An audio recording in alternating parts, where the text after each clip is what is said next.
ओम शांति। आज अव्यक्त मुरली है 9/1/83 की, 9 जनवरी 83। व्यर्थ को छोड़ समर्थ संकल्प चलाओ। क्या करना है? व्यर्थ को छोड़ समर्थ संकल्प चलाओ। सर्व खजानों से भरपूर करने वाले, पद्मापदम भाग्यशाली बनाने वाले शिव बाबा बोले, आज बाप दादा सभी सिकलधे बच्चों से मिलन मनाने के लिए विशेष आए हैं। किस लिए आए हैं? ध्यान से सुनना, कितना अच्छा स्टेटमेंट का होना। सभी सिकलधे बच्चों से मिलन मनाने के लिए विशेष आए हैं। डबल विदेशी बच्चे मिलने मनाने के लिए सदा इंतजार में रहते हैं। तो आज बाप दादा डबल विदेशी बच्चों से एक एक की विशेषता की रूरिहान करने आए हैं। फॉरेनर्स का ग्रुप होगा जिससे बाप मिल रहे हैं। एक एक स्थान की अपनी अपनी विशेषता है। कहां संख्या ज्यादा है और कहां संख्या कम होते भी अमूल्य रत्न, विशेष रत्न थोड़े चुने हुए होते भी अपना बहुत अच्छा पार्ट बजा रहे हैं। ऐसे बच्चों के उमंग उत्साह को देख, बच्चों की सेवा को देख बाप दादा हर्षित होते हैं। विशेष रूप में विदेश के चारों ही कोनों में बाप को प्रत्यक्ष करने के प्लान प्रैक्टिकल करने में अच्छी सफलता को पा रहे हैं। सर्व धर्मों की आत्माओं को बाप से मिलाने का प्रयत्न अच्छा कर रहे हैं। सेवा की लगन अच्छी है। अपनी भटकती हुई आत्मा को ठिकाना मिलने के अनुभवी होने के कारण औरों के प्रति भी रहम आता है। जो भी दूर दूर से आए हैं उन्हों का एक ही उमंग है कि जाना है और अन्य को भी ले जाना है। मधुबन जब जाते हैं ये तो उमंग उत्साह सब में रहता है कि हमें भी जाना है और औरों को भी जाने के लिए प्रेरित करना है। इस दृढ़ संकल्प ने सभी बच्चों को दूर होते भी नजदीक का अनुभव कराया है। इसलिए सदा अपने को बाप दादा के वर्षे के अधिकारी आत्मा समझ चल रहे हो। अंडरलाइन करना इस बात को। क्या मैं चल रहा हूं ऐसा? कैसे चलना है? वर्षे का अधिकारी समझ के चलना है। और पूछो अपने आप से, क्या मुझे सचमुच में वर्षा मिलेगा इसका निश्चय है? क्या मैं खुद को वर्षे के योग्य समझती हूं या उसमें डाउट चल रहा है? कभी भी याद रखना, जिसने प्राप्तियों में डाउट किया वो पुरुषार्थ कर ही नहीं पाएगा। पुरुषार्थ वो कर पाता है जिसको अपनी प्राप्ति में निश्चय होता है। कभी भी किसी व्यर्थ संकल्प के आधार पर अपने को हलचल में नहीं लाओ। अंडरलाइन। ये बाबा ने हमें क्या दी? राहत दी है, आथत दी है, धैर्य दिया है। बच्चे तो चिंता मत कर, मैं बैठा हूं। किसी बात की हलचल से व्यर्थ में मत आ। कल्प कल्प के पात्र हो। ठीक है, मैं मेरे जन्मों को नहीं जानता, मैं मेरे भाग्य को नहीं जानता, लेकिन भगवान तो मेरे भाग्य जानता है। उसने क्या कहा? बच्चे तुम कल्प के पात्र हो। अच्छा, आज तो पार्टियों से मिलना है। पहला नंबर मिलने का चांस अमेरिका पार्टी को मिला है, तो अमेरिका वाले सभी मिलकर सेवा में सबसे नंबर 1 कमाल भी दिखाएंगे ना।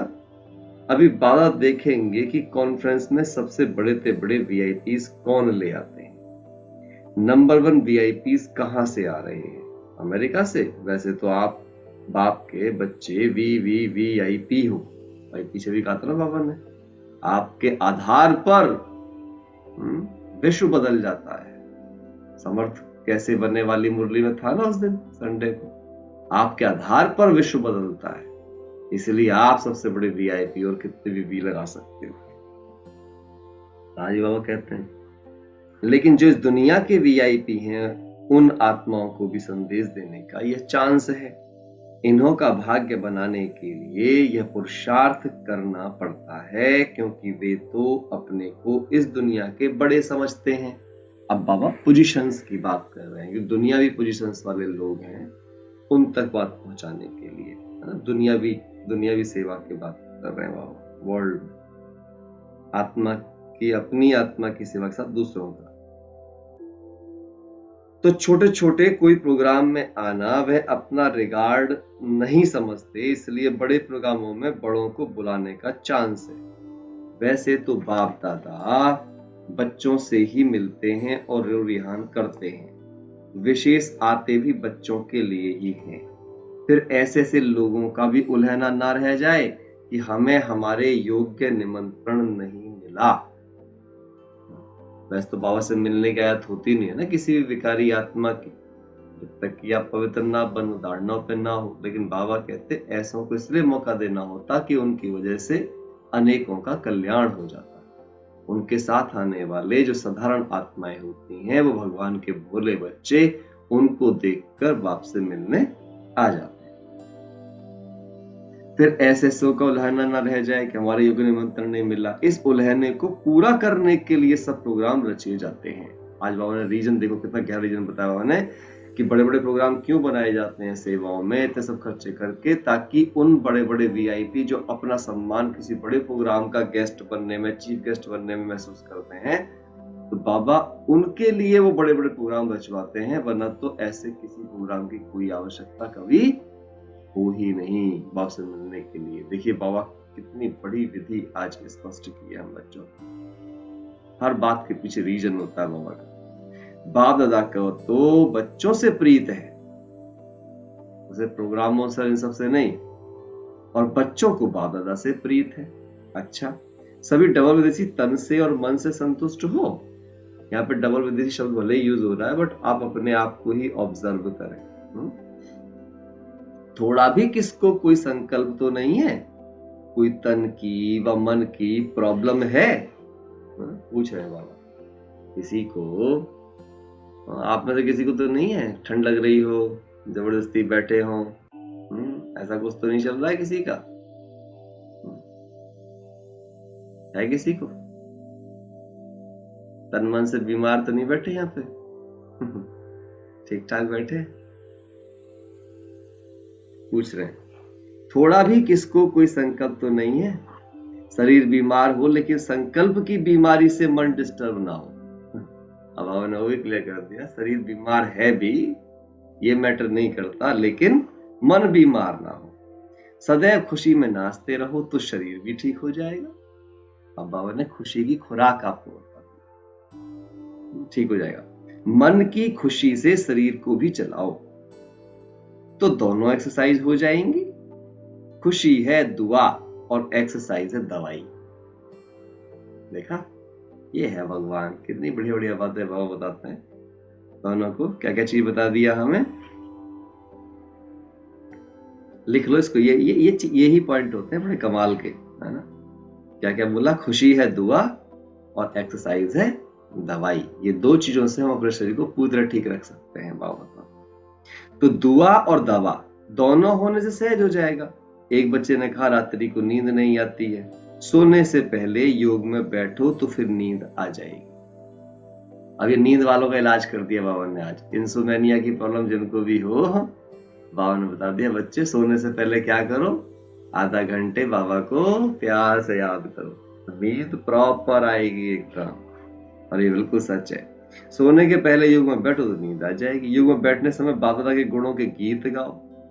देखो बाबा ने कितना कितना सहज समझा है ना। क्या करो? बाबा के गुणों के गीत गाओ। मतलब बाबा के गुण याद आना भी बाबा की याद है ना। जो बताते हैं ना आपको बार बार कि बाबा को याद करने का मतलब क्या है, बाबा की महिमाओं को याद करना, बाबा के गुणों को याद करना, बाबा की आज्ञाओं को याद करना, बाबा की शिक्षाओं को याद करना, बाबा की सावधानियों को याद करना, बाबा के फरमानों को याद करना, ये सब बाबा की याद। भगवान के मन के साथ अलाइन होना, मजे बरमनाभव कहते हैं। तो खुशी से दर्द भी भूल जाएगा खुशी के बिना सिर्फ यह प्रयत्न करते हो मैं आत्मा हूं, मैं आत्मा हूं, तो इस मेहनत के कारण दर्द भी फील होता है। खुशी में रहो तो दर्द भी भूल जाएगा। कोई भी बात में किसको भी कोई क्वेश्चन हो या छोटी सी बात में कब कंफ्यूज भी जल्दी हो जाते हो तो वह छोटी छोटी बातें फौरन स्पष्ट करके आगे चलते चलो, है ना। कल भी हमने इस बात पे चिंतन किया था, नेवर कीप एनी डाउट, मन में एक भी संशय मत रखो। मैं आत्मा यहाँ पे आपसे कह रही हूँ क्योंकि मेरा तो यही है, मैं सच बता रहा हूँ, मेरा सिर्फ एक ही संकल्प रहता है, मेरा जो भी भाई बहन से मैं मिलूं अपने, मुझ में जितनी भी समझ और शक्ति है उससे मैं उसके डाउट जरूर दूर करूं। और इसीलिए मैं आपको सच बता रहा हूं, मैं खूब पढ़ता रहता हूं, चाहे जितना भी मेरे को पढ़ना पड़े, दिन रात पढ़ना पड़े तो भी पढ़ूं, मैं कुछ भी सोचना पड़े। क्यों? नहीं, भगवान कोई बच्चा डाउट में ना मरे। इसलिए कभी अपने दिल की बात दिल में मत रखो, कभी भी ऐसी कोई चीज मत रखो जो दिल पे बोझ रख रही हो, कोई बात आपको कंफ्यूज कर रही हो। हम समाधान स्वरूप आत्मा है, समस्याएं हमारा कुछ बिगाड़ ना पाए, इस बात को लिख के रखो फिर डायरियों में। मन में कोई विचार आता है, कोई संकल्प आता है, कोई बात परेशान करती है, डिस्कस कर लो उसको, है ना। मैंने आपसे पहले भी कहा, कोई समस्याएं होती हैं मुझे लिख भेजो, है ना। कहीं चाहे मुझे किससे पूछना पड़े, बड़े हमारे हैं, आप नहीं पहुंचोगे बड़ों तक, हम पहुंच जाएंगे बड़ों तक, कहीं से भी पूछना पड़ेगा, है ना, या हम पढ़ के कहीं से निकालेंगे, कुछ भी होगा, बिल्कुल तर्क संगत होगा, जब तक आपकी अंतरात्मा स्वीकार नहीं कर ले उस चीज को। बट हिम्मत करो, हम सबको मिलके ना, अब ये अंत समय है, अभी भी डाउट में रहे, करूं ना करूं, कंफ्यूज रहे तो क्या बनेंगे, क्या जीवन में करेंगे। सालों जहां लगा दिए हों जिस पढ़ाई में और फिर भी जीवन ना बना पाए तो ये तो बड़ी शर्म की बात हो जाएगी, ये तो बड़ी बेकार बात होगी। ज्यादा सोचने के अभ्यासी नहीं बनो। दादी जान कीजिएगा स्टेटमेंट हमेशा रहता है, डोंट थिंक, कुछ नहीं सोचो बस। और इसलिए दादी क्या बन गई? डेल्टा स्टेज वाली लेडी, दुनिया की सबसे ज्यादा दिमाग महिला। पता है उसका फायदा क्या हुआ? आप पता है जो डेल्टा स्टेज में होता है, साइंस इस बात को मानती है, उसके विचारों में 35 गुना ताकत आ जाती है। वो जो विचार कर लेता है वो सिद्ध हो जाता है, सिद्ध हो जाता है, सिद्ध पुरुष बन जाता है ऐसा। जो भी सोच आए उसको वहां ही खत्म कर दो। एक सोच के पीछे अनेक सोच चलने से फिर स्थिति और शरीर दोनों पर असर होता है। इसलिए डबल विदेशी बच्चों को सोचने की बात पर डबल अटेंशन देना चाहिए, क्योंकि अकेले रहकर सोचने के नेचुरल अभ्यासी हो तो वह अभ्यास जो पड़ा हुआ है ना, इसलिए यहां भी छोटी छोटी बातों पर ज्यादा सोचते हो तो सोचने में टाइम वेस्ट हो जाता है, खुशी भी गायब हो जाती है। आप देख लो, आपकी हमारी सोच ही हमको दुखी करती है और कोई चीज दुखी नहीं करती। उसके कारण फिर सोच चलता है। इसलिए तन और मन दोनों को सदा खुश रखने के लिए सोचो कम। ये आज का स्टेटमेंट है, लिख लो इस बात को, ये है ना, ये आपका आज पूरे दिन भर का अभ्यास है। ये देखो मैं कितना सोचती हूं। सोचो कम, सोचना नहीं है ज्यादा बस। अगर सोचना ही है अब देखो बाबा के बोल रहे हैं, चलो सोचना भी है, थोड़ा चलते भी है, तो क्या करो भाई? ज्ञान रत्नों की ही सोचो, और कुछ ना है। और इसमें मुरली बड़ी मदद करती है, दिन भर सुनते रहो मुरली। संख्या कितनी पहुंची? कौन कौन है जिनकी 5 बार से ऊपर पहुंच गई मुरली? हाथ उठाओ। कविता बहन, सरस्वती बहन, कविता की भी पहुंची है। और किसकी पहुंची भाई? 6 बार से ऊपर कौन है? 7 बार, 8, 10, 12 नहीं, मेरी पहुंच गई, कल मेरी 14 बार हो गई, 14 टाइम्स। बड़ा मजा आ रहा है, मैं तो 24 पहुंच जाएगी मेरे को निश्चित लग रहा है। अब तो धीरे धीरे करके आनंद आने लगा बस मुरली का, है ना। चलिए गुड। ज्ञान रत्नों का सोचो। व्यर्थ संकल्प की भेंट में समर्थ संकल्प हर बात का होता है। मानो अपनी स्थिति व योग के लिए व्यर्थ संकल्प चलता है कि मेरा पाठ तो इतना दिखाई नहीं देता, ब्राह्मणों के संकल्प होते हैं, योग तो लगता नहीं है, लगता है तो टूट जाता है, अशरीरी तो होते नहीं है। ये सब हैं बाबा कहते व्यर्थ संकल्प। लिखो आज व्यर्थ संकल्प की नई डेफिनेशन। उनकी भेंट में समर्थ संकल्प करो। क्या समर्थ संकल्प है? याद तो मेरा स्वधर्म है, मेरी याद नहीं होगी तो किसकी होगी? बच्चे का धर्म ही है बाप को याद करना। क्यों नहीं होगा? जरूर होगा। मैं योगी नहीं बनूंगा तो कौन बनेगा? कितने प्यार से बाप बात करता है ना, मजा आ जाता है ऐसी बातें सोचकर। मैं ही कल्प कल्प का सहज योगी हूं, तो व्यर्थ के बजाय इस प्रकार के समर्थ संकल्प चलाओ। मेरा शरीर नहीं चलता, यह व्यर्थ संकल्प नहीं चलाओ। आप में कोई बैठा बैठा कर रहा है क्या? शरीर नहीं चलता है, शरीर बड़ा टेंशन दे रहा है, ऐसा है कोई? है कोई आप में से ऐसा? किसी के मन में आया तो नहीं ऐसा कुछ? ऊपर नीचे वाला उसी को पकड़ा बाबा ने। ये सोचो आज।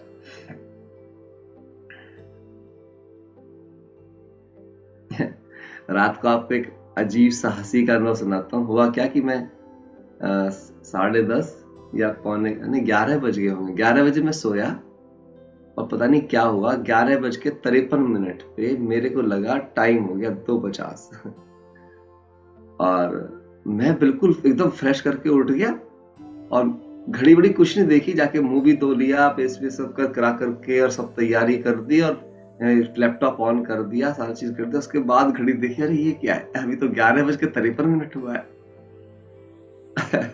तो 53 मिनट बाद ऐसे करके अरे मेरे ये तो कमाल ही हो गया, आज तो क्या है ये, 11 बजे सो के 11:53 पे उठ जा करके और फिर ये सब चीज कर देना है ना। लेकिन फिर दोबारा से क्या सोया क्या नहीं सोया, संकल्प चलते रहे। फिर और अच्छे अच्छे बाबा, हाँ, एक बार और मुरली सुन ली, फिर उसके बाद मुरली सुनते सुनते फिर सो गया। तो कभी कभी देखो कितना अच्छा, जब ज्ञान ज्यादा खोपड़ी में घूमता है ना, तो ये भी एक ऐसी स्थिति जो बाबा मेरे को कल वाली बाबा बताई, बाबा को रात भर चिंतन चलता रहा। तो मेरा भी कल रात में आप जैसे रात भर जैसे चिंतन चलता रहा, टाइप से ही हो गया है। तो नींद फिट जाती है, बड़ा आनंद वाली स्थिति। फिर बंद किया दोबारा से, फिर दोबारा सुबह स्टार्ट किया। बलिहारी संतिम शरीर की, है ना। अरे कल हमने योग किया था ना इसके ऊपर, देवाज बाबा ने कह दिया, कल हमने शरीर की बलिहारी करी थी। बलिहारी इस शरीर की क्यों बलिहारी है भाई? जो इस पुराने शरीर द्वारा जन्म जन्म का वर्षा ले लिया। एक शरीर 21 जन्म का वर्षा भी दिलवा रहा है और 23 जन्म के पाप भी कटवा रहा है। दिल से कस के संकल्प नहीं करो, लेकिन खुशी के संकल्प करो। वाह रे मेरा पुराना शरीर, इसने बाप से मिलाने के निमित्त बनाया है। वाह वाह कर चलाओ। जैसे घोड़े को प्यार से हाथ क्या कहते हैं, जैसे घोड़े को प्यार से हाथ से चलाते हैं ना, हाथ फिराते हैं उसके ऊपर, घोड़े के ऊपर, ऐसे ये शरीर को बाबा ने आज क्या कहा, ये शरीर आपका घोड़ा है।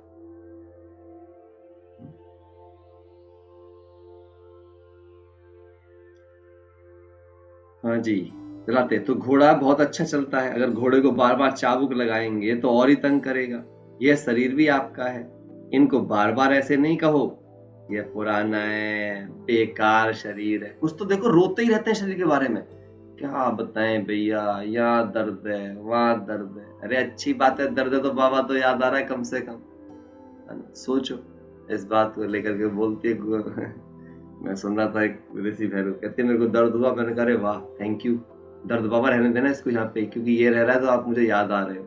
थोड़ी देर बाद दर्द गायब हो गया अपने आप ही, दर्द को लगा रहे ले, इसने तो मेरे को भी पॉजिटिव में कन्वर्ट कर दिया। हाँ, तो ये आपकी अपनी सोच पर डिपेंड करता है। बार बार ऐसे नहीं कोई पुराना है बेकार है, ये कहना जैसे चाबुक लगाते हो। अरे खुशी खुशी से इसकी बलिहारी गाते आगे चलाते चलो, फिर ये पुराना शरीर कभी डिस्टर्ब नहीं करेगा। ये भगवान का वरदान है, लिख लो आप क्या कहा भगवान ने आज आप।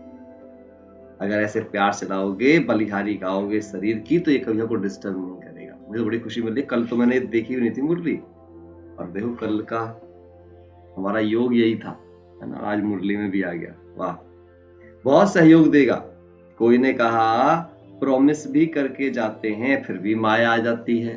है ना, विदेशी बच्चे बड़े बोल रहे थे तो बताते हैं, आप सबके साथ भी होता है, हम क्रोध नहीं करेंगे, और घर आते ही सबसे पहले क्रोध ही करते हैं, है ना।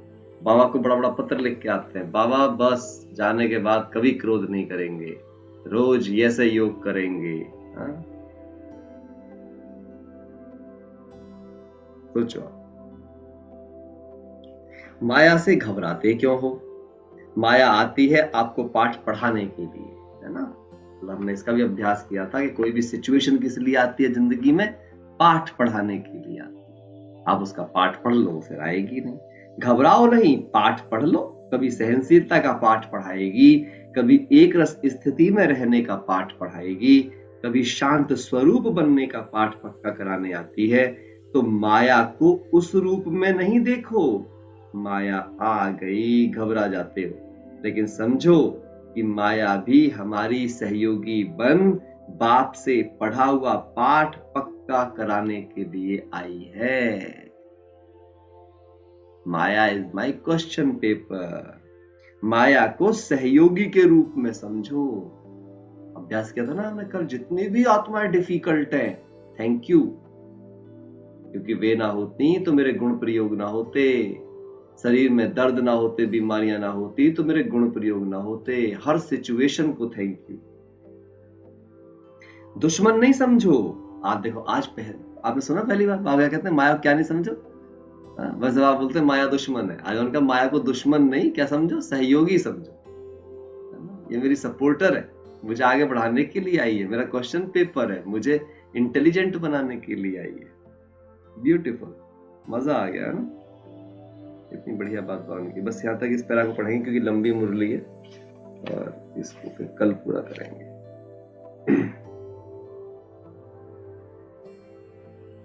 देखना, बड़े अच्छे अच्छे शब्द ने यूज किए अभी, बहुत अच्छा, मजा आ रहा है। पाठ पक्का कराने के लिए सहयोगी है, तो आपको अटेंशन सारा उस बात में चला जाएगा, फिर घबराहट कम होगी और हार भी नहीं खाएंगे। पाठ पक्का करके अंगद के समान बन जाएंगे, तो माया से घबराओ नहीं। जैसे छोटे बच्चों को माँ बाप डराने के लिए कहते हैं ना, हवा आ जाएगा। कहते हैं छोटा बच्चा होता तुम बाहर नहीं जाओ, बाहर हवा बैठा है, बचपन में कहते ना ऐसे, शैतान बैठा है। तो आप सबने भी माया को हवा बना लिया, माया। वैसे माया खुद आप लोगों के पास आने में घबराती है, लेकिन आप स्वयं कमजोर हो जाते हो, माया का आह्वान करते हो, नहीं तो वह आएगी ही नहीं। वह तो विदाई के लिए ठहरी हुई है, वह भी इंतजार कर रही है कि हमारी लास्ट डेट कौन सी है। अब माया को विदाई देंगे या घबराएंगे? क्या करेंगे भाई, विदाई देंगे या घबराएंगे? डबल विदेशियों की यह एक विशेषता है, उड़ते भी बहुत तेज हैं और फिर डरते भी बहुत तेज हैं। तो छोटी सी मक्खी से भी डर जाते हैं। एक दिन बहुत खुशी में नाचते रहेंगे और दूसरे दिन फिर चेहरा ही बदली हो जाएगा। इस नेचर को बदली करो। इसका कारण क्या है? इन सब कारणों का भी फाउंडेशन है सहन शक्ति की कमी। सहन करने के संस्कार शुरू से नहीं है, इसलिए जल्दी घबरा जाते हो। स्थान को बदलेंगे या जिनसे तंग होंगे उनको बदल लेंगे, अपने को नहीं बदलेंगे। कुछ वैसे होते ना, नहीं इनके साथ रह सकते हम, इनको अलग करो, हम अलग रहेंगे। अरे संस्कार तो नहीं बदला ना, फिर ये जो संस्कार है ना वह बदलना है, मुझे अपने को बदलना है। स्थान को व दूसरे को नहीं बदलना, लेकिन अपने को बदलना है। कुछ होते हैं ना, सोचते रहते हैं ये चले जाए ना, हम यहां चले जाए तो यहाँ ठीक हो जाएंगे। जगह बदलने संस्कार नहीं बदलते। यह ज्यादा स्मृति में रखो, मुझे बदलना है, स्थान नहीं। समझा? अब विदेशी से स्वदेशी संस्कार बना लो, सहनशीलता का अवतार बन जाओ। जिसको आप लोग कहते हो अपने को एडजस्ट करना है, किनारा नहीं करना है, छोड़ना नहीं है। ओम शांति। तो आज की इस वाणी से इतनी सारी ब्यूटीफुल ब्यूटीफुल बातें हैं।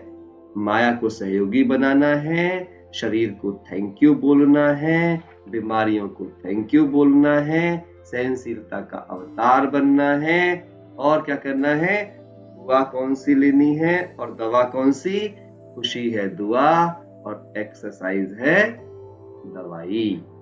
तो इसको आज पूरी तरह लेना है और सहनशीलता का पाठ जो पढ़ाने के लिए माया आई है वो तेजी से पढ़ आगे निकलना है। ओम शांति।